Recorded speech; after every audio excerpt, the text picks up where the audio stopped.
states of our union join the ICC, perhaps fully convinced that the organization would promote the cause of justice with a sense of impartiality and fairness.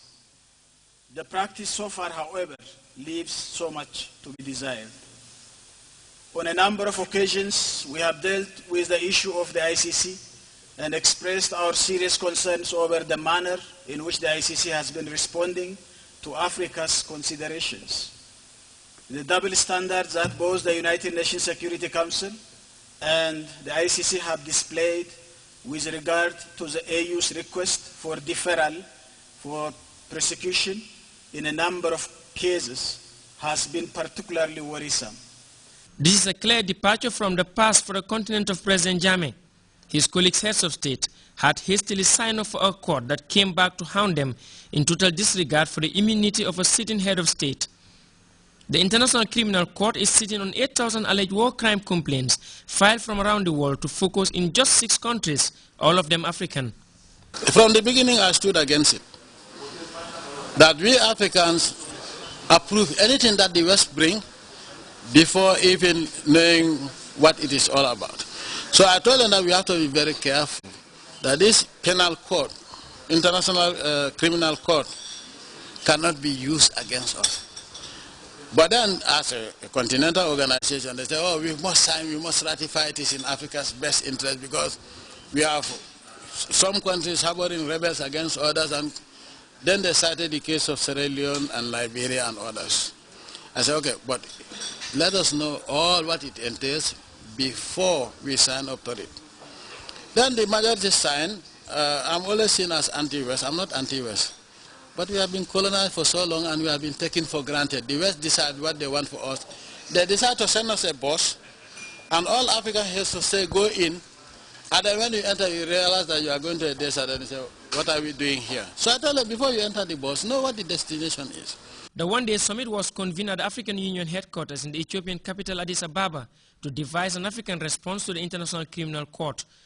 The issue of mass withdrawal was substituted for something more defensive in nature, by the idea of the Gambian leader that Africa should remain within the framework of the Rome Statute to fight its case.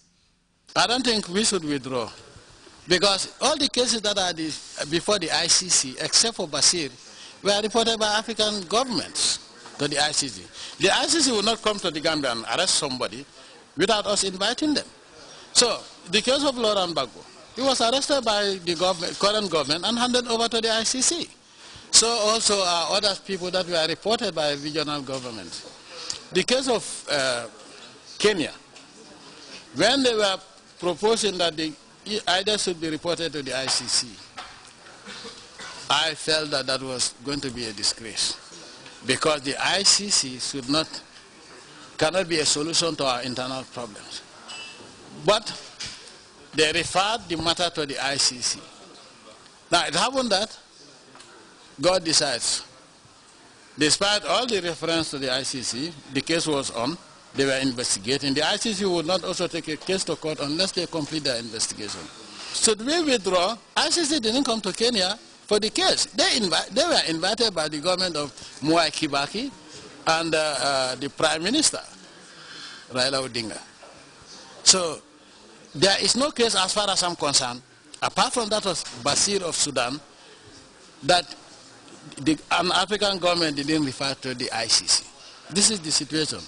Now, if you withdraw from the ICC, it does not free you from the ICC. Why? Because there are 2 procedures. Either the AU refers the matter to the Security Council or to the ICC, or an African government refers the case to the ICC, or the West will refer the case, they dominate the Security Council, refer a head of state to the ICC. And so whether you leave or not, the jurisdiction, you cannot escape the jurisdiction of the ICC. So I think we are better off staying in the ICC and fight our case than withdraw, where we'll be hunted and we have no voice. But the final communique issued at the end of the session highlights some level of frustration within the AU membership. It is now an open secret that the 34 signatories to the Rome Statute in 2002 have become wary of the situation, and there indeed exists, especially now, a great level of mistrust between Africa and the European-funded project at The Hague. In this regard, we have reaffirmed the principles deriving from national laws and international customary law by which sitting head of state or government and other senior state officials are granted immunities during their tenure of office. Accordingly, we have agreed that no charge shall be commenced or continued before any international court or tribunal against any serving heads of state or government or anybody acting or entitled to act in such capacity during his or her term of office. I think it's a long overdue debate. This discussion with the ICC, or discussion about the ICC, should have actually taken place many years ago, because Africa has a very good case on this. The ICC is an overwhelmingly European-funded, European-driven, and European-directed organization focusing just on Africa, just on black Africa. The ICC, in effect, is an instrument of European foreign policy. And the result of the ICC's activities within Africa has been to destabilize the continent. It hasn't brought justice, it hasn't brought peace, it's brought more conflict. In the wake of the decisions taken in Addis, leaders of the continent are seeking to complement the role of the ICC by strengthening and expanding the work of the African Court on Human and People's Rights to try international cases in pursuit of African demand for justice. Perhaps the most important outcome of the emergency session is the dispassionate discussion that ensued in redirecting the course of the court.